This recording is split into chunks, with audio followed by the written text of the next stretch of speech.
Britney Spears getting back some visitation rights with 2 young children. So how can she avoid any more legal setbacks? Let's ask TV judge Alex Farrar. Did I say it right, Alex? Ferrer, but that's close enough. Farrar, tomato, right? Okay, so let's talk My defendants call me a lot worse. Let's talk about Britney. She apparently gets some of her visitation back, but you believe that some of her actions may say how she really feels about her kids. Yeah, I think I'm not a psychologist, but to be honest with you, as a judge, you see behavior like this, and you have to wonder if subconsciously or even consciously, she really wants to be the primary custodial parent. Because frankly, any parent who really wants to have their children with them all the time will do whatever it takes. And when you have a judge saying, as the court said in this case, that there was evidence of continuous, habitual, and frequent drug and alcohol use, you do everything you can to disprove that. You do everything that you can to show that you are the best parent.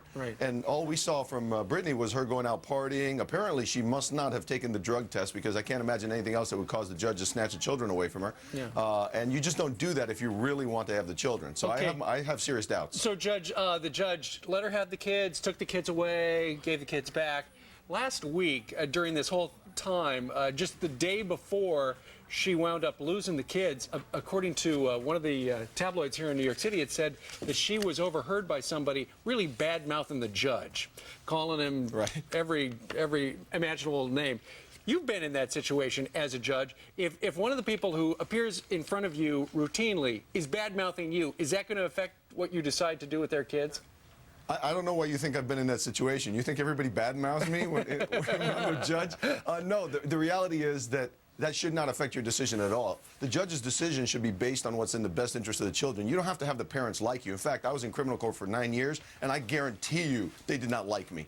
But you know, my rulings were not based on whether the defendants liked me or not, or the state liked me or not. All right, and that shouldn't affect it. Right, Judge Alex, stay there. There's supervised visits so she'll get a chance to see her kids, and we'll see what happens to her.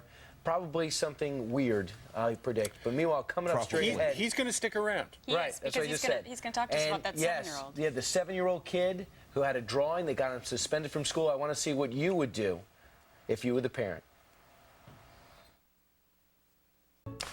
Hey, Judge Alex, before you go, this New Jersey kid suspended for a couple of days because he drew a primitive picture of, according to him, a squirt gun.